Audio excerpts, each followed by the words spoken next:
Our first speaker tonight, Mark Richards, DTM, who will be doing his speech from the Competent Communications Manual, Project 5, Your Body Speaks.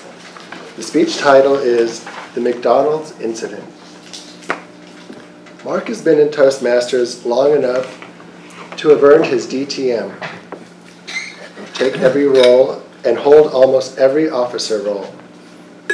He's been an area director twice, a district chair for several years, sponsored a club, ran a youth leadership program, and mentored successful Toastmasters clubs. While going on vacation a month ago, something funny happened that involved McDonald's, greed, and a Cadillac.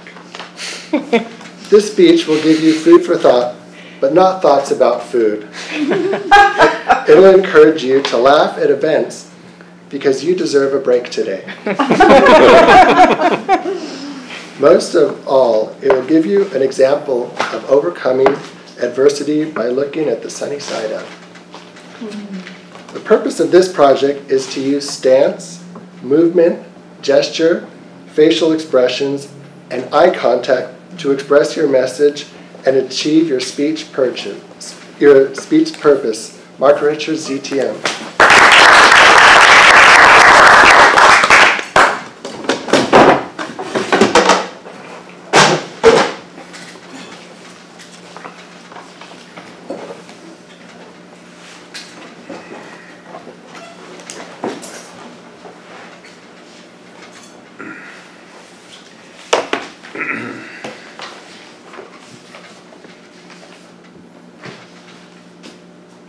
Do you ever get somewhere and realize you've forgotten something at home?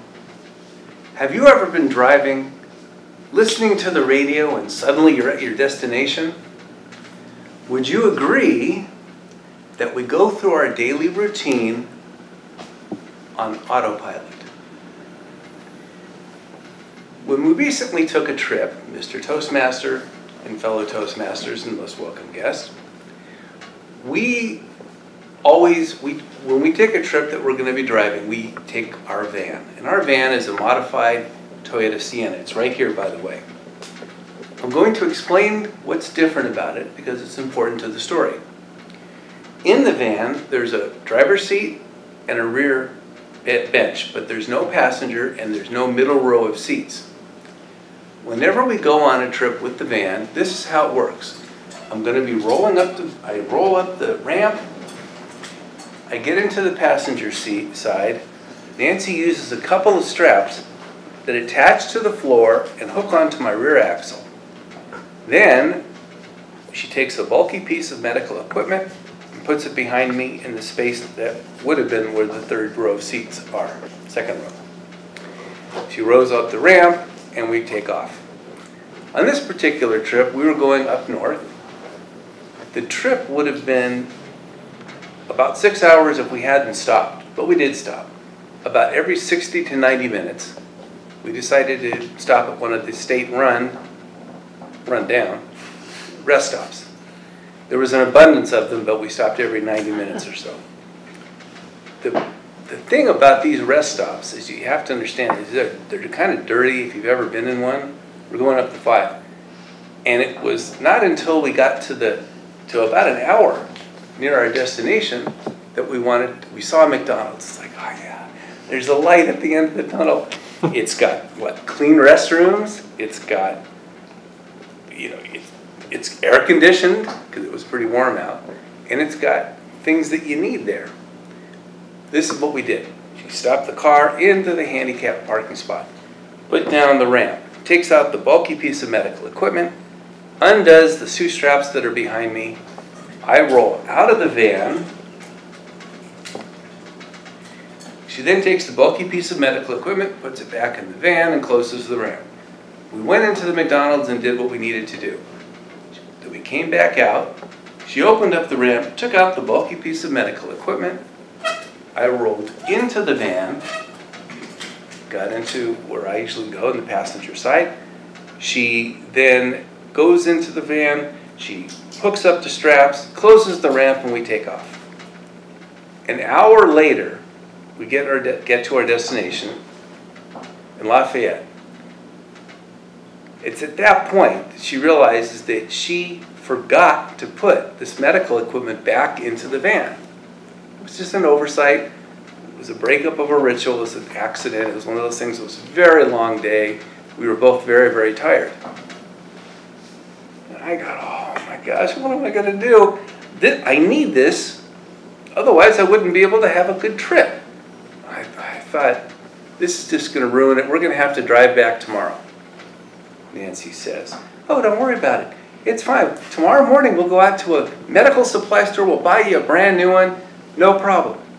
See, I'm the catastrophizing one, and she's the calm, centered one. I still wanted to know what had happened to that medical equipment. Was it still sitting there? Did they take it in? So I used Google Earth to figure out which McDonald's it was, because I didn't know where it was. I was somewhere. I find which one it is.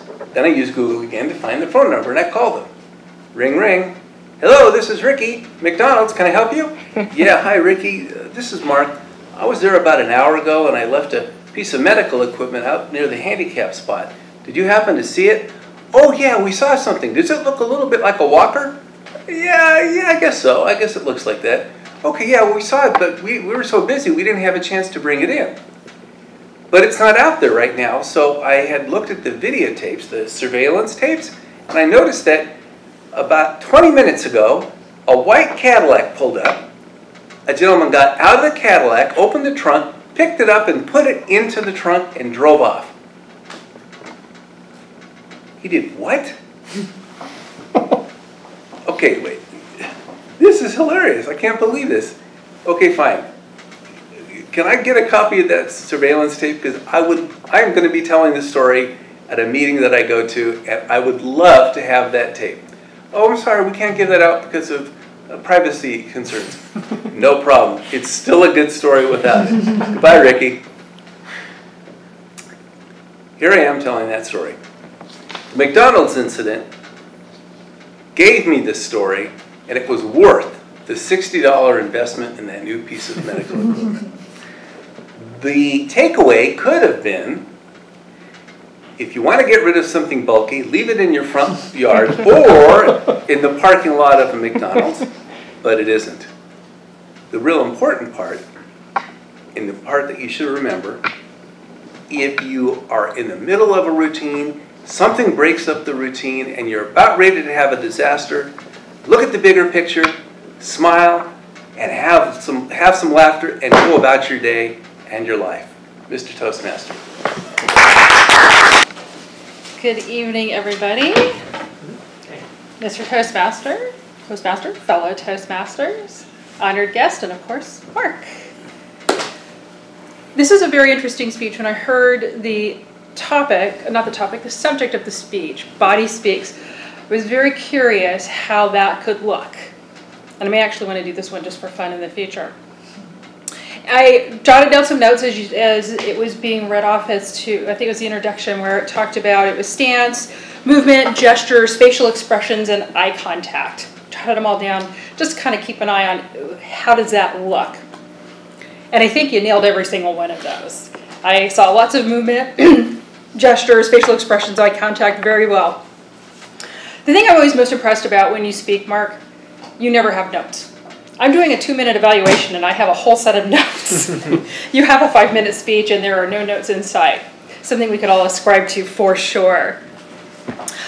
I liked your opener, 3 questions. Good opener, thought-provoking, really got me to thinking about the situation. I also found it very interesting, the insight, the abundance of steps to get in and out of your vehicle. I have to always think there's probably extra steps involved for anybody in that type of a situation, but to hear each step laid out in detail really gives a bigger picture of what that's like. It's not as easy as walking out, getting in the car, and we take off.